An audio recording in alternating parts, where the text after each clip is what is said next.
My dear students, welcome to Deshiya Vidyashala Samiti registered. Welcome to second PUC Physics Practicals. Welcome to DVS PU Independent College. ನಾನು SN Mallappa, lecturer, Department of Physics, DVS Independent PU College. Today I am going to discuss the experiment comparison of EMF of two cells. ಅದನ್ನು ನಾವು ಈ ಪಾರ್ಟಲ್ಲಿ discussion ಮಾಡ್ತೀವಿ. ಅದಕ್ಕೆ aim of the experiments ಏನು ಹೇಳುತ್ತಪ್ಪ ಅಂತಂದರೆ comparison of the EMF of the two given cells using potentiometer. ಪೊಟೆನ್ಷಿಯೋಮೀಟರ್ನ use ಮಾಡಿಕೊಂಡು ಎರಡು ಸೆಲ್ಗಳ ರೇಷಿಯೋ ಆಫ್ EMFನ ನಾವು ಈ ಎಕ್ಸ್ಪೆರಿಮೆಂಟಲ್ಲಿ ಕ್ಯಾಲ್ಕುಲೇಷನ್ ಮಾಡ್ಕೊಳ್ತೀವಿ. ನೆಕ್ಸ್ಟು ಈ ಪ್ರಿನ್ಸಿಪಲ್ ಆಪ್ರೇಟರ್ಸ್ನ ಯಾವ್ಯಾವ ಯೂಸ್ ಮಾಡ್ತೀವಿ ನಾವಿಲ್ಲಿ ಅಂತಂದರೆ ಪೊಟೆನ್ಷಿಯೋಮೀಟರ್ ಅನ್ನೋ ಆಪ್ರೇಟರ್ಸ್ನ ಯೂಸ್ ಮಾಡ್ತೀವಿ. ಪೊಟೆನ್ಷಿಯೋಮೀಟರ್ ಇಲ್ಲಿದೆ, ಆ ಸರ್ಕ್ಯೂಟ್ ಬಂದಾಗ ಅದನ್ನೆಲ್ಲ ನಾನು ಡಿಸ್ಕಷನ್ ಮಾಡಿ ಕಂಪ್ಲೀಟಾಗಿ ಹೇಳ್ತೀನಿ. ಬ್ಯಾಟ್ರಿ ಯೂಸ್ ಮಾಡ್ತೀವಿ, ಯಾಕೆ ಸರ್ಕ್ಯೂಟಲ್ಲಿ ಎಲೆಕ್ಟ್ರಿಕ್ ಕರೆಂಟ್ ಫ್ಲೋ ಆಗಬೇಕು ಅಂತಂದರೆ ಬ್ಯಾಟ್ರಿ ಬೇಕು ಪೊಟೆನ್ಷಿಯಲ್ ಡಿಫ್ರೆನ್ಸ್ ಮಾಡಲಿಕ್ಕೆ. ಸೊ ಬ್ಯಾಟ್ರಿ ಯೂಸ್ ಮಾಡ್ತೀವಿ. ನೆಕ್ಸ್ಟು ಎರಡು ಸೆಲ್ಸನ್ನು ಯೂಸ್ ಮಾಡ್ತೀವಿ, ಒಂದು ಲೆಕ್ಲಾಂಚೆ ಸೆಲ್ ಯೂಸ್ ಮಾಡ್ತೀವಿ, ಮತ್ತೊಂದು ಡೇನಿಯಲ್ ಸೆಲ್ನ ಯೂಸ್ ಮಾಡ್ತೀವಿ. ಯೂಸ್ ಮಾಡಿಬಿಟ್ಟು ಅವರ ರೇಷಿಯೋ ಆಫ್ EMFನ ಕ್ಯಾಲ್ಕುಲೇಷನ್ ಮಾಡ್ಕೊಳ್ತೀವಿ. ನೆಕ್ಸ್ಟು ಗ್ಯಾಲ್ವನಾಮೀಟರ್ನ ಯೂಸ್ ಮಾಡ್ತೀವಿ. Use to measure very small feeble ಕರೆಂಟ್ನ ಮೆಜರ್ ಮಾಡಲಿಕ್ಕೆ ಗ್ಯಾಲ್ವನಾಮೀಟರ್ನ ಯೂಸ್ ಮಾಡ್ತೀವಿ. ಟೂ ವೇ ಕೀನ ಯೂಸ್ ಮಾಡ್ತೀವಿ. ರಿಯೋಸ್ಟಾಟ್ನ ಯೂಸ್ ಮಾಡ್ತೀವಿ, ಆ ಸರ್ಕ್ಯೂಟಲ್ಲಿ ಕರೆಂಟ್ನ ವೇರಿ ಮಾಡಲಿಕ್ಕೋಸ್ಕರ ರಿಯೋಸ್ಟಾಟ್ನ ಯೂಸ್ ಮಾಡ್ತೀವಿ.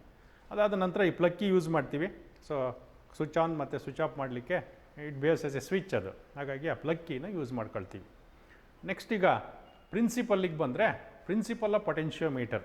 When a steady current flows through a conducting wire of uniform thickness, potential difference between any two points on it is directly proportional to the length of the wire between those two points. ಇದು principle of potentiometer. ಇದರ basis ಮೇಲೆ ನಾವು ಅದನ್ನು ಎಕ್ಸ್ಪೆರಿಮೆಂಟನ್ನು ಇದು ಮಾಡ್ಕೊಳ್ತೀವಿ. ಈಗ next formula ಏನು use ಮಾಡ್ತೀವಿ ಇಲ್ಲಿ ಅಂತಂದರೆ the ratio of EMF of a cells. ಏನು EMF ಆಫ್ ಎ ಸೆಲ್ ಅಂದರೆ the ratio of EMF of a cell. EMF of a cell ಅಂದರೆ it is the potential difference between the terminals of the two cells when no current is drawn from the cell. ಅದನ್ನು ನಾವು EMF of a cell ಅಂತ ಕರಿತೀವಿ. ಈ ಎರಡು ಸೆಲ್ನ ratio calculation ಮಾಡಬೇಕು. ಒಂದರ EMF E1 ಇದೆ, ಇನ್ನೊಂದು EMF E2 ಇದೆ. EMF ಸೆಲ್ಲಿಂದ L1 ಬರುತ್ತೆ ಲೆಂಗ್ತು, E2 L2 ಬರುತ್ತೆ. ಅದರ ರೇಷಿಯೋ ಕ್ಯಾಲ್ಕುಲೇಷನ್ ಮಾಡ್ತೀವಿ. E1/E2 is equal to formula L1/L2. E1 ಅಂದರೆ EMF of the first cell, E2 ಅಂದರೆ EMF of the second cell. L1 balancing length of the first cell, L2 balancing length of the second cell. ಇದಿಷ್ಟು ಫಾರ್ಮುಲಾನ ನಾವು ಈ experimentally use ಮಾಡ್ತೀವಿ. ಇನ್ನು circuit ಡಯಾಗ್ರಾಮಿಗೆ ಬಂದರೆ circuit diagram ಇಲ್ಲಿ ಎರಡು ಪಾರ್ಟ್ ಇದೆ. ಒಂದು ಪ್ರೈಮರಿ ಸರ್ಕ್ಯೂಟ್ ಅಂತಿದೆ, ಇನ್ನೊಂದು ಸೆಕೆಂಡ್ರಿ ಸರ್ಕ್ಯೂಟ್ ಅಂತಿದೆ. ಈ ಪ್ರೈಮರಿ ಸರ್ಕ್ಯೂಟಲ್ಲಿ ಏನೇನಿದೆಯಪ್ಪ ಅಂತಂದರೆ ಬ್ಯಾಟ್ರಿ ಇದೆ. ಈಗಾಗಲೇ ನಾವೆಲ್ಲ ಎಕ್ಸ್ಪೆರಿಮೆಂಟ್ಸಲ್ಲಿ ಹೇಳ್ತಾ ಬಂದಿದ್ದೀವಿ. ಆ ಲಾಂಗ್ ಲೈನ್ ಏನು ರೆಪ್ರೆಸೆಂಟ್ ಮಾಡುತ್ತೆ ಅಂದರೆ ಬ್ಯಾಟ್ರಿ ಪಾಸಿಟಿವ್ನ ರೆಪ್ರೆಸೆಂಟ್ ಮಾಡುತ್ತೆ, ಶಾರ್ಟ್ ಲೈನು ಬ್ಯಾಟ್ರಿ ನೆಗೆಟಿವ್ನ ರೆಪ್ರೆಸೆಂಟ್ ಮಾಡುತ್ತೆ. ಹಾಗಾಗಿ ಸೊ ಬ್ಯಾಟ್ರಿ ಪಾಸಿಟಿವಿಂದ ನಾವು ಪೊಟೆನ್ಷಿಯೋಮೀಟರ್ನ ಒಂದು ಎಂಡಿಗೆ ಒಂದು ಕನೆಕ್ಷನ್ ಮಾಡ್ತೀವಿ. ಅದನ್ನು ಮಾಡಿರೋದನ್ನ ನಾನು ಅದೆಲ್ಲ ನೀಟಾಗಿ ಆ ಸರ್ಕ್ಯೂಟ್ನ ಹೇಳೋವಾಗ ಇನ್ನೊಂದು ಸರಿ ಡಿಸ್ಕಷನ್ ಮಾಡ್ತೀನಿ. ಅಲ್ಲಿಗೆ ಈ ಪಾರ್ಟ್ ಕಂಪ್ಲೀಟ್ ಆಯಿತು. ಬ್ಯಾಟ್ರಿ ಪಾಸಿಟಿವಿಂದ ಪೊಟೆನ್ಷಿಯೋಮೀಟರ್ನ ಒಂದು ಎಂಡಿಗೆ ನಾನು ವೈರ್ನ ಕನೆಕ್ಟ್ ಮಾಡ್ತೀನಿ. ಇನ್ನು ನೆಗೆಟಿವ್ ಟರ್ಮಿಗೆ ಬರ್ತೀನಿ. ಈಗ ನೆಗೆಟಿವ್ ಟರ್ಮಿನಲ್ ಆಫ್ ಬ್ಯಾಟ್ರಿ ಬರ್ತೀನಿ, ಅಲ್ಲಿಂದ ಕೀಗೆ ಒಂದು ಕನೆಕ್ಷನ್ ಕೊಡ್ತೀನಿ. ಕೀಯಿಂದ ರಿಯೋಸ್ಟಾಟ್ನ ಕೆಳಗಡೆ ಕೊಡ್ತೀನಿ. ರಿಯೋಸ್ಟಾಟ್ನ ಕೆಲಸ ಏನಪ್ಪ ಅಂದರೆ ಕರೆಂಟ್ನ ವೇರಿ ಮಾಡೋವಂಥದ್ದು. ಸೊ ಹಾಗಾಗಿ ರಿಯೋಸ್ಟಾಟ್ನ ಕೆಳಗಡೆ ಬರ್ತೀನಿ, ಒಂದು ಕನೆಕ್ಷನ್ ಕೊಡ್ತೀನಿ. ಅದಾದಮೇಲೆ ಒಂದು ಲೋಯರ್ ಪಾರ್ಟು, ಇನ್ನೊಂದು ಲೋಯರ್ ಪಾರ್ಟ್ ಫ್ರೀ ಬಿಡ್ತೀನಿ. ಅಪ್ಪರ್ ಪಾರ್ಟ್ ಆಫ್ ರಿಯೋಸ್ಟಾಟ್ನ ತೊಗೊಂಡು ಹೋಗ್ಬಿಟ್ಟು ಏನು ಮಾಡ್ತೀನಿ ಅಂದರೆ ಸೊ ಪೊಟೆನ್ಷಿಯೋಮೀಟರ್ನ ಇನ್ನೊಂದು ಎಂಡಿಗೆ ಕನೆಕ್ಟ್ ಮಾಡ್ತೀನಿ. ಅಲ್ಲಿಗೆ ಪ್ರೈಮರಿ ಸರ್ಕ್ಯೂಟು ಕಂಪ್ಲೀಟ್ ಆಗುತ್ತೆ. ಪ್ರೈಮರಿ ಸರ್ಕ್ಯೂಟ್ನ ಕನೆಕ್ಷನ್ಸು ಇಷ್ಟು ಮಾಡಿದ್ರೆ ಕಂಪ್ಲೀಟ್ ಆಗುತ್ತೆ.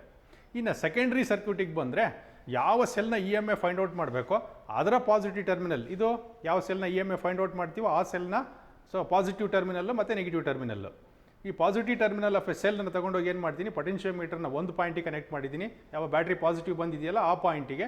ಸೊ ಸೆಲ್ನ ಯಾವ್ದು EMF ಫೈಂಡ್ ಔಟ್ ಮಾಡಬೇಕೋ ಆ ಸೆಲ್ಲನ್ನು ಪಾಸಿಟಿವ್ನ ತೊಗೊಂಡೋಗಿ ಇದು ಪೊಟೆನ್ಷಿಯೋಮೀಟರ್ನ ಬ್ಯಾಟ್ರಿ ಪಾಸಿಟಿವ್ ಬಂದಿರುತ್ತಲ್ಲ ಅಲ್ಲಿ ಕನೆಕ್ಷನ್ ಕೊಡ್ತೀನಿ. ಸೊ ಇನ್ನು ನೆಗೆಟಿವ್ ಟರ್ಮಿನಲ್ ಆಫ್ ಎ ಸೆಲ್ಲಿಂದ ತಂದುಬಿಟ್ಟು ಗ್ಯಾಲ್ವನಾಮೀಟ್ರಿಗೆ ಕೊಡ್ತೀನಿ. ಗ್ಯಾಲ್ವನಾಮೀಟ್ರಿಂದ ಸ್ಲೈಡಿಂಗ್ ಕಾಂಟ್ಯಾಕ್ಟಿಗೆ ಕನೆಕ್ಟ್ ಮಾಡ್ತೀನಿ. ಇದಿಷ್ಟು ಒಂದು ಸೆಕೆಂಡ್ರಿ ಸರ್ಕ್ಯೂಟ್ನ ಕಂಪ್ಲೀಷನ್ನು. ಇದಾದಮೇಲೆ ನೆಕ್ಸ್ಟ್ ಏನು ಮಾಡ್ತೀನಿ, ಈ ಸೆಲ್ನ ರಿಮೂವ್ ಮಾಡಿಬಿಟ್ಟು ಮತ್ತು ಈ ಸೆಲ್ನ ಕನೆಕ್ಟ್ ಮಾಡಿಬಿಟ್ಟು ನಾನು ನೆಕ್ಸ್ಟು ಮತ್ತೆ ಎಕ್ಸ್ಪೆರಿಮೆಂಟ್ನ ಕಂಡಕ್ಟ್ ಮಾಡ್ತೀನಿ. ಈಗ ಇಲ್ಲಿ ಮಾಡುವಾಗ ಏನು ಮಾಡ್ತೀನಿ ನಾನು ಅಂದರೆ ಈ EMF of cell first find out ಮಾಡುವಾಗ ಬೇರೆ ಬೇರೆ ಕರೆಂಟಿಗೆ 0.4 ಆಂಪಿಯರ್ಸು, 0.5 ಆಂಪಿಯರ್ಸು, 0.55 ಆಂಪಿಯರ್ಸ್ಗೆ ನಾನು 3 ರೀಡಿಂಗ್ಸ್ ತೊಗೊಳ್ತೀನಿ. ಹಾಗೆ ಇದನ್ನು ರಿಮೂವ್ ಮಾಡಿಬಿಟ್ಟು ಈ ಸೆಕೆಂಡ್ರಿ ಏನು ಡೇನಿಯಲ್ ಸೆಲ್ ಇದೆಯೋ ಅದನ್ನು ಕನೆಕ್ಟ್ ಮಾಡೋ ಅದಕ್ಕೂ ಅದೇ ರೀತಿಯೇ 3 ರೀಡಿಂಗ್ಸ್ನ ತೊಗೊಳ್ತೀನಿ. ಈಗ ಇದಿಷ್ಟ ಆದಮೇಲೆ ಈಗ ಸರ್ಕ್ಯೂಟ್ನ ಹ್ಯಾಕ್ ಮಾಡೋದು ಅನ್ನೋದನ್ನು ನಾನು ಈಗಿಲ್ಲಿ 1 by 1 ಹೇಳ್ತಾ ಹೋಗ್ತೀನಿ. ಈಗ ನಾನು ಪ್ರೈಮರಿ ಸರ್ಕ್ಯೂಟ್ನ ಹ್ಯಾಕ್ ಕನೆಕ್ಟ್ ಮಾಡೋದು, ಸೆಕೆಂಡ್ರಿ ಸರ್ಕ್ಯೂಟ್ನ ಹ್ಯಾಕ್ ಕನೆಕ್ಟ್ ಮಾಡೋದು ಅನ್ನೋದನ್ನ ಈಗ ಡೀಟೇಲ್ ಆಗಿ ನಾನು ಅದರಲ್ಲಿ ಎಕ್ಸ್ಪ್ಲೈನ್ ಮಾಡಿದ್ದೀನಿ. ಈಗ ಅದರ ಬೇಸಿಸ್ ಮೇಲೆ ನಾನೀಗ ಸರ್ಕ್ಯೂಟ್ ಕನೆಕ್ಷನ್ಸನ್ನು ಮಾಡ್ತಾ ಬರ್ತೀನಿ. ಈಗ ಸರ್ಕ್ಯೂಟ್ ಕನೆಕ್ಷನ್ಸ್ ನೋಡ್ತಾ ಹೋಗಿ, ಬ್ಯಾಟ್ರಿ ಪಾಸಿಟಿವಿಂದ ಇಲ್ಲೊಂದು ಆಮೀಟ್ರನ್ನ ಯೂಸ್ ಮಾಡ್ಕೊಂಡಿದ್ದೀನಿ. ಯಾಕೆಂದರೆ ಕರೆಂಟನ್ನು ಮೆಜರ್ ಮಾಡಲಿಕ್ಕೋಸ್ಕರ ನಾನು ಒಂದು ಆಮೀಟ್ರನ್ನ ಹಾಕ್ಕೊಂಡಿದ್ದೀನಿ. ಆ ಆಮೀಟ್ರಲ್ಲೇ ರೀಡಿಂಗ್ಸ್ನ ಕಾನ್ಸ್ಟೆಂಟ್ ಇಟ್ಕೊಳ್ತೀನಿ. ಪ್ರತಿ ಒಂದು ಸೆಲ್ಲಿಗೂ 0.4ಗೆ 0.5 ಮತ್ತು 0.6ಗೆ ರೀಡಿಂಗ್ಸ್ನ ತೊಗೊಳ್ತಾ ಹೋಗ್ತೀನಿ. ಫಸ್ಟ್ ಈಗ EMF of A first cell ಏನಿದೆಯೋ ಲೆಕ್ಲಾಂಚೆ ಸೆಲ್ ಅಂತ ಕರಿತೀವಿ. ಇದೇನು ಲೆಕ್ಲಾಂಚೆ ಸೆಲ್ ಅಂತಂದರೆ ಈ chemical energy is converted into electrical energy. ಆ ಸೆಲ್ಸಿಗೆ ನಾವು ಈ ಲೆಕ್ಲಾಂಚೆ ಸೆಲ್ ಅಂತ ಕರಿತೀವಿ. Daniell cell, that is also chemical energy is converted into electrical energy. Leclanche cell is also a cell which converts chemical energy into electrical energy. ಈಗ ಆದರೆ ಇದ್ರ EMF ಎಷ್ಟು, ಅದ್ರ EMF ಎಷ್ಟು ಫೈಂಡ್ ಔಟ್ ಮಾಡ್ಕೊಳ್ತೀನಿ. First ಈಗ 3 ಕರೆಂಟಿಗೆ ಇದರ EMF ಫೈಂಡ್ ಔಟ್ ಮಾಡ್ಕೊಳ್ತೀನಿ. ನೆಕ್ಸ್ಟು ಇದನ್ನು ರೀಪ್ಲೇಸ್ ಮಾಡಿ ಆ ಸೆಲ್ನ ಡೇನಿಯಲ್ ಸೆಲ್ನ ಕಲೆಕ್ಟ್ ಮಾಡ್ಕೊಳ್ತೀನಿ. ಸೊ ಅದಕ್ಕೊಂದು 3 ರೀಡಿಂಗ್ಸ್ನ ಸೇಮ್ ಕರೆಂಟಿಗೆ ರೀಡಿಂಗ್ಸ್ನ ನೋಟ್ ಡೌನ್ ಮಾಡ್ಕೊಳ್ತೀನಿ. ಆಮೇಲೆ ಅದರ ರೇಷಿಯೋನ ನಾನು ಕ್ಯಾಲ್ಕುಲೇಷನ್ ಮಾಡ್ಕೊಳ್ತೀನಿ. ಈಗ first EMF of a cell first connect ಮಾಡ್ಕೋಬೇಕು. ಕನೆಕ್ಷನ್ಸ್ ಹೇಳಿದೆ ನಾನು ಏನಂತ, ಬ್ಯಾಟ್ರಿ ಪಾಸಿಟಿವಿಂದ ಆಮೀಟ್ರ್ ಕೊಟ್ಟಿದ್ದೀನಿ. ಅದು ಸರ್ಕ್ಯೂಟಲ್ಲಿ ನಾವು ಆಮೀಟ್ರ್ ಮೆನ್ಷನ್ ಮಾಡಿಲ್ಲ, ಇಲ್ಲಿ ನಮಗೆ ರೆಫರೆನ್ಸಿಗೆ ಬೇಕಾಗಿರೋದ್ರಿಂದ ನಾವು ಆಮೀಟ್ರನ್ನ ಇಲ್ಲಿ ಹಾಕ್ಕೊಂಡಿದ್ದೀವಿ. ಸೊ ಬ್ಯಾಟ್ರಿ ಪಾಸಿಟಿವ್ ಕೊಟ್ಟಿದ್ದೀನಿ. ಈ ಡೈರೆಕ್ಟ್ ಬ್ಯಾಟ್ರಿ ಪಾಸಿಟಿವಿಂದ ಪೊಟೆನ್ಷಿಯೋಮೀಟ್ರನ್ನ ಒಂದು ಎಂಡಿ ಕೊಡ್ಬೋದಿತ್ತು. ಈಗ ನಮಗೆ ಒಂದು ಸ್ವಲ್ಪ ಕನ್ವೀನಿಯೆಂಟ್ ಬೇಕಾಗಿರೋದ್ರಿಂದ ಒಂದು ಆಮೀಟ್ರನ್ನ ಹಾಕ್ಕೊಂಡಿದ್ದೀನಿ. ಬ್ಯಾಟ್ರಿ ಪಾಸಿಟಿವಿಂದ ಆಮೀಟ್ರ್ ಪಾಸಿಟಿವ್ ಕನೆಕ್ಷನ್ ಮಾಡಿದ್ದೀನಿ. ಆಮೀಟರ್ ನೆಗೆಟಿವಿಂದ ಪೊಟೆನ್ಷಿಯೋಮೀಟ್ರನ್ನ ಒಂದು ಎಂಡಿ ಕನೆಕ್ಷನ್ ಮಾಡಿದ್ದೀನಿ. ಅಲ್ಲಿಗೆ ಈ ಲೆಫ್ಟ್ ಸೈಡ್ ಕನೆಕ್ಷನ್ನು ಅಷ್ಟು ಕಂಪ್ಲೀಟ್ ಆಯಿತು. ಈಗ ರೈಟ್ ಸೈಡಿಗೆ ಬರ್ತೀನಿ. ಬ್ಯಾಟ್ರಿ ನೆಗೆಟಿವಿಂದ ಕೀಯಿಂದ ರಿಯೋಸ್ಟಾಟ್ನ ಲೋಯರ್ ಟರ್ಮಿನಲ್ಗೆ, ರಿಯೋಸ್ಟಾಟ್ನ ಅಪ್ಪರ್ ಟರ್ಮಿನಲ್ಲಿಂದ ಪೊಟೆನ್ಷಿಯೋಮೀಟ್ರನ್ನ ಮತ್ತೊಂದು ಎಂಡಿ ಕನೆಕ್ಟ್ ಮಾಡಿದ್ದೀನಿ. ಇದಿಷ್ಟು ಪ್ರೈಮರಿ ಸರ್ಕ್ಯೂಟ್ನ ಕನೆಕ್ಷನ್ನು. ಇನ್ನು ಸೆಕೆಂಡ್ರಿ ಸರ್ಕ್ಯೂಟ್ನ ಕನೆಕ್ಷನ್ ಹೇಳ್ತಾ ಬಂದೆ ನಾನು. ಏನು ಮಾಡಬೇಕು, ಯಾವ ಸೆಲ್ನ EMF ಫೈಂಡ್ ಔಟ್ ಮಾಡಬೇಕು ಆ ಸೆಲ್ನ ಇಲ್ಲಿ ಇಟ್ಕೊಳ್ತೀವಿ. ಅದರ ಪಾಸಿಟಿವ್ ಟರ್ಮಿನಲ್ನ ತೊಗೊಂಡೋಗಿ ಪೊಟೆನ್ಷಿಯೋಮೀಟ್ರನ್ನ ಒಂದು ಎಂಡಿ ಕೊಡ್ತೀವಿ. ಸೊ ಈ ಸೆಲ್ನ ಇನ್ನೊಂದು ನೆಗೆಟಿವ್ ಟರ್ಮಿನಲ್ನ ತೊಗೊಂಬಂದ್ಬಿಟ್ಟು ಗ್ಯಾಲ್ವನಾಮೀಟ್ರಿಗೆ ಕೊಟ್ಟಿದ್ದೀನಿ. ಗ್ಯಾಲ್ವನಾಮೀಟ್ರಿಂದ ಸ್ಲೈಡಿಂಗ್ ಕಾಂಟ್ಯಾಕ್ಟಿಗೆ ಕೊಟ್ಟಿದ್ದೀನಿ. ಜಾಕಿ ಕನೆಕ್ಷನ್ ಕೊಟ್ಟಿದ್ದೀನಿ. ಈಗ ರೀಡಿಂಗ್ಸ್ ಹೆಂಗೆ ತೊಗೊಳ್ತೀವಪ್ಪ ನಾವು ಅಂತಂದರೆ, ಕರೆಂಟನ್ನು 0.4 ಆಂಪಿಯರ್ಸಿಗೆ ಇಟ್ಕೊಂಡಿದ್ದೀನಿ ನಾನು. ಈಗ ಬ್ಯಾಲೆನ್ಸಿಂಗ್ ಲೆಂತ್ L1ನ ಫೈಂಡ್ ಔಟ್ ಮಾಡ್ತೀನಿ. ಬ್ಯಾಲೆನ್ಸಿಂಗ್ ಲೆಂತ್ ಎಲ್ಲಿ ಬರುತ್ತೆ ನೋಡ್ತಾ ಹೋಗ್ತೀನಿ. ಇಲ್ಲೆಲ್ಲ ಒಂದು ಕಡೆ ದ ಗ್ಯಾಲ್ವನಾಮೀಟರ್ ಶೋಸ್ 0 ಡಿಫ್ಲೆಕ್ಷನ್. ಆ ರೀಡಿಂಗ್ಸನ್ನ ನಾನು ಇಲ್ಲಿ ಬರ್ಕೊಳ್ತಾ ಹೋಗ್ತೀನಿ. ಗ್ಯಾಲ್ವನಾಮೀಟರ್ 0 ಡಿಫ್ಲೆಕ್ಷನ್ ತೋರಿಸ್ತಿದೆ. ಸೊ ಇದಕ್ಕೆ ಎಷ್ಟಿದೆಯಪ್ಪ ಅಂತಂದರೆ 92.5 ಸೆಂಟಿಮೀಟ್ರು L1 ಬಂದಿದೆ. ನೆಕ್ಸ್ಟ್ ಕೇಸಲ್ಲಿ ಏನು ಮಾಡ್ತೀನಿ ಅಂದರೆ, ಈಗ ಕರೆಂಟನ್ನು ಚೇಂಜ್ ಮಾಡ್ತೀನಿ. ಇದೇ ರೀತಿ ಇನ್ನೊಂದು ಸೆಲ್ಲಿಗೂ ಮಾಡ್ತಾ ಹೋಗ್ತೀನಿ. ಈಗ 0.4ಗೆ ಇಟ್ಟಿದ್ದೀನಿ, ಕರೆಂಟನ್ನ ಸ್ವಲ್ಪ ಚೇಂಜ್ ಮಾಡ್ತೀನಿ. ಈಗ 0.45ಗೆ ಇಡ್ತೀನಿ. 0.45ಗೆ ಇಟ್ಟಾಗ ಬ್ಯಾಲೆನ್ಸಿಂಗ್ ಲೆಂತ್ ಎಷ್ಟು ಬರುತ್ತಪ್ಪ ಅಂತಂದರೆ, 45 ಇಟ್ಟಾಗ ಬ್ಯಾಲೆನ್ಸಿಂಗ್ ಲೆಂತು 83 ಬರ್ತಾ ಇದೆ. ಅದನ್ನು ನಾನು ನೋಟ್ ಮಾಡ್ಕೊಂಡಿದ್ದೀನಿ. ಈಗ ಮತ್ತೆ 0.5ಗೆ ಕರೆಂಟನ್ನು ಇಡ್ತೀನಿ. ಅದೇ ಥರ ಇನ್ನೊಂದು ಸೆಲ್ಲಿಗೂ ಮಾಡ್ತೀನಿ. ಈಗ 0.5 ಕರೆಂಟ್ ಇಟ್ಕೊಂಡಿದ್ದೀನಿ. ಸೊ ಈಗ ಬ್ಯಾಲೆನ್ಸಿಂಗ್ ಲೆಂತ್ ಎಷ್ಟು ಬರುತ್ತಪ್ಪ ನೋಡ್ತೀನಿ. ಎಷ್ಟು ಬರ್ತಿದೆಯಪ್ಪ ಅಂದರೆ 74 ಬರ್ತಿದೆ. ಸೊ ಈಗ 3 ಕರೆಂಟಿಗೆ ರೀಡಿಂಗ್ಸ್ನ ಈ ಫಸ್ಟ್ ಸೆಲ್ ಲೆಕ್ಲಾಂಚೆ ಸೆಲ್ಲಿಗೆ ಫೈಂಡ್ ಔಟ್ ಮಾಡ್ಕೊಂಡಿದ್ದೀನಿ. ಈಗ ಜಸ್ಟ್ ನಾನೀಗೇನು ಮಾಡ್ತೀನಿ ಅಂದರೆ, ಈ ಸೆಲ್ನ ರಿಮೂವ್ ಮಾಡಿ ಸೊ ಆ ಸೆಲ್ನ ಕನೆಕ್ಟ್ ಮಾಡ್ಕೊಳ್ತೀನಿ. ಜಸ್ಟ್ ಈ ಸೆಲ್ನ ರಿಮೂವ್ ಮಾಡ್ತೀನಿ, ಆ ಸೆಲ್ನ ಕನೆಕ್ಟ್ ಮಾಡ್ಕೊಳ್ತೀನಿ. ಅದೇ ರೀತಿ ಮತ್ತೆ 0.4ಗೆ 0.45 ಆಂಪಿಯರ್ಸ್ಗೆ ಮತ್ತು 0.5 ಆಂಪಿಯರ್ಸ್ಗೆ ರೀಡಿಂಗ್ಸ್ನ 3 ರೀಡಿಂಗ್ಸ್ನ ತೊಗೊಳ್ತೀನಿ. ಹಾಗಾಗಿ ಎಲ್ಲದಕ್ಕೂ ಒಂದೇ ಕರೆಂಟಿಗೆ ರೀಡಿಂಗ್ಸ್ ತೊಗೊಂಡಂಗೆ ಆಗುತ್ತೆ. ಆ ಬೇಸಿಸ್ ಮೇಲೆ ರೇಷಿಯೋನ ನಾವು ಕ್ಯಾಲ್ಕುಲೇಷನ್ ಮಾಡ್ಕೊಳ್ತೀವಿ. ಜಸ್ಟ್ ರಿಪ್ಲೇಸ್ ಮಾಡಿದ್ದೀನಿ. ಲೆಕ್ಲಾಂಚೆ ಸೆಲ್ ತೆಗೆದುಬಿಟ್ಟು ಡೇನಿಯಲ್ ಸೆಲ್ನ ಕನೆಕ್ಟ್ ಮಾಡಿದ್ದೀನಿ. ಈಗ ಅದೇ ಥರ ಮತ್ತೆ ಒನ್ಸ್ ಅಗೈನ್ 0.4 ಆಂಪಿಯರ್ಸ್ಗೆ ಕರೆಂಟ್ನ ಇಟ್ಕೊಳ್ತೀನಿ. 0.4 ಆಂಪಿಯರ್ಸ್ಗೆ ಇಟ್ಟಿದ್ದೀನಿ. 0.4 ಆಂಪಿಯರ್ಸ್ಗೆ ಇಟ್ಟು ನಾವು ಬ್ಯಾಲೆನ್ಸಿಂಗ್ ಲೆಂತ್ನ ಚೆಕ್ ಮಾಡಿದ್ರೆ ಎಷ್ಟು ಬರುತ್ತಪ್ಪ ಅಂತಂದರೆ 67 ಸೆಂಟಿಮೀಟ್ರಿಗೆ ನನಗೆ 67 ಸೆಂಟಿಮೀಟ್ರಿಗೆ ಬರ್ತಾ ಇದೆ. Balancing length L2 for Daniel cell ಅಂದರೆ ಸೆಕೆಂಡ್ ಸೆಲ್, ಅದಕ್ಕೆ ಎಷ್ಟು ಬರ್ತಾ ಇದೆ. ನೆಕ್ಸ್ಟ್ ಏನು ಮಾಡ್ತೀನಿ, ಸೇಮ್ ಕರೆಂಟು ಆ ಸೆಲ್ಲಿಗೆ ಇಟ್ಟಂಥ ಕರೆಂಟನ್ನೇ ಮತ್ತೆ ಇಡ್ತೀನಿ. ಈಗ 0.45ಗೆ ಇಡ್ತೀನಿ. ಈಗ 0.45 ಆಂಪಿಯರ್ಸ್ಗೆ ಇಟ್ಟಾಗ ಮತ್ತೆ ಬ್ಯಾಲೆನ್ಸಿಂಗ್ ಲೆಂತ್ ಚೆಕ್ ಮಾಡ್ತಿದ್ದೀನಿ. ಸೊ ಎಷ್ಟು ಬರ್ತಿದೆಯಪ್ಪ ಅಂತಂದರೆ 61 ಸೆಂಟಿಮೀಟ್ರಿಗೆ ನಮಗೆ ಬ್ಯಾಲೆನ್ಸಿಂಗ್ ಲೆಂತ್ 0 ಡಿಫ್ಲೆಕ್ಷನ್ ಗ್ಯಾಲೋನೋಮೀಟ್ರ್ ತೋರಿಸ್ತಾ ಇದೆ 61 ಸೆಂಟಿಮೀಟ್ರಿಗೆ.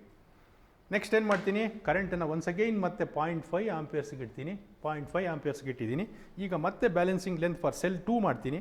ಎಲ್ಲಿಗೆ ಬರುತ್ತಪ್ಪ ಅದರ ಲೆಂತ್ ಅಂತಂದರೆ, ಸೊ ಇದಿಷ್ಟಕ್ಕೆ ಬರ್ತಾ ಇದೆ. ಗ್ಯಾಲೋನೋಮೀಟ್ರ್ 0 ಡಿಫ್ಲೆಕ್ಷನ್ ತೋರಿಸ್ತಿದೆ. 56 ಸೆಂಟಿಮೀಟ್ರಿಗೆ L2 ಬರ್ತಾ ಇದೆ. ಈಗ ಫಸ್ಟ್ ಸೆಲ್ನ ಬ್ಯಾಲೆನ್ಸಿಂಗ್ ಲೆಂತ್ನ 0.4, 0.45, 0.5. ಅದೇ ರೀತಿ ಸೆಕೆಂಡ್ ಸೆಲ್ನ ಬ್ಯಾಲೆನ್ಸಿಂಗ್ ಲೆಂತನ್ನು 0.4 ಆಂಪಿಯರ್ಸ್ಗೆ 0.45 ಆಂಪಿಯರ್ಸ್ಗೆ 0.5 ಆಂಪಿಯರ್ಸ್ಗೆ ರೀಡಿಂಗ್ಸ್ನ ತೊಗೊಂಡಿದ್ದೀನಿ. ಈಗ ರೇಷು ಕ್ಯಾಲ್ಕುಲೇಷನ್ ಮಾಡ್ತೀನಿ. E1/E2 = L1/L2 ಮಾಡ್ತೀನಿ. ಅಲ್ಲಿಗೆ 92.5 ಡಿವೈಡೆಡ್ ಬೈ 67 ಮಾಡಿದ್ರೆ 1.38x ಅಷ್ಟು ವ್ಯಾಲ್ಯೂ ಬರುತ್ತೆ. ಅದೇ ರೀತಿ ಏನು 0.45 ಆಂಪಿಯರ್ಸಿಗೆ ಎರಡು ಸೆಲ್ಸಿಗೆ ರೀಡಿಂಗ್ ತೊಗೊಂಡು ಅದು 83 ಡಿವೈಡೆಡ್ ಬೈ 61 ಮಾಡಿದ್ರೆ ಎಷ್ಟು ಬರುತ್ತಪ್ಪ ಅಂದರೆ 1.36 ಬರ್ತಾ ಇದೆ. ಆಲ್ಮೋಸ್ಟ್ ಎರಡು ವ್ಯಾಲ್ಯೂಸು ಕನ್ಕರೆಂಟ್ ಆಗಿದೆ. ನೆಕ್ಸ್ಟ್ 0.5 ಆಂಪಿಯರ್ಸ್ಗೆ ಸೆಲ್ ಲೆಕ್ಲಾಂಚೆ ಸೆಲ್ಲಿಗೆ ಮತ್ತು ಡೇನಿಯಲ್ ಸೆಲ್ಲಿಗೆ ಸೇಮ್ ಕರೆಂಟ್ನ ಫ್ಲೋ ಮಾಡಿ 74 ಮತ್ತು 56 ಬಂದಿದೆ. 74 ಡಿವೈಡೆಡ್ ಬೈ 56 ಮಾಡಿದ್ರೆ 1.32 ಬಂತು. ಹಾಗಾಗಿ ಮೂರು ವ್ಯಾಲ್ಯೂಸು ಸಹಿತ ರೇಷಿಯೋ ಆಲ್ಮೋಸ್ಟ್ ಈಕ್ವಲ್ ಬಂದಿದೆ. ಸೊ ಇವ್ರನ್ನ ಅವರೇಜ್ ಮಾಡಿದ್ರೆ 1.38 + 1.36 + 1.32 ಡಿವೈಡೆಡ್ ಬೈ 3 ಮಾಡಿದ್ರೆ so average value of E1/E2 ಎಷ್ಟು ಬರುತ್ತಪ್ಪ ಅಂದರೆ 1.35x ಬಂತು. Average value of ratio of EMF of two cells is given by this 1.32 ಬಂತು.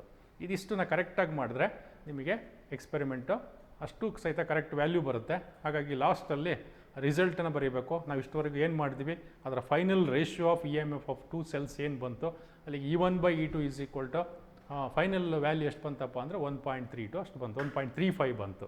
ಹಾಗಾಗಿ ಇದಕ್ಕೆ ಯಾವ ಯೂನಿಟು ಇಲ್ಲ. ಮೇಲ್ಗಡೆದು EMF ಕೆಳಗಡೆದು EMF ಆಗಿರೋದ್ರಿಂದ ಯೂನಿಟ್ ಕ್ಯಾನ್ಸಲ್ ಆಗುತ್ತೆ. ಸೊ ಇದಿಷ್ಟು ಎಕ್ಸ್ಪೆರಿಮೆಂಟ್ನ ನೀವು ಕಂಪ್ಲೀಟ್ ಮಾಡಿದ್ರೆ ನಿಮಗೆ ಸೊ 30 ಮಾರ್ಕ್ಸು ನಿಮಗೆ ಕರೆಕ್ಟಾಗಿ 5 ಮಾರ್ಕ್ಸ್ ಪ್ರಾಕ್ಟಿಕಲಿಗೆ ಹೋದರೆ ಇನ್ನು 25 ಮಾರ್ಕ್ಸು ಟೋಟಲ್ ಸೇರಿಸಿ 30 ಮಾರ್ಕ್ಸ್ ನಿಮಗೆ ಕಂಪ್ಲೀಟ್ ಬರುತ್ತೆ. ಅದಷ್ಟು ನೀವು ನೀಟಾಗಿ ಎಕ್ಸ್ಪೆರಿಮೆಂಟನ್ನು ಮಾಡಬೇಕು. Thank you.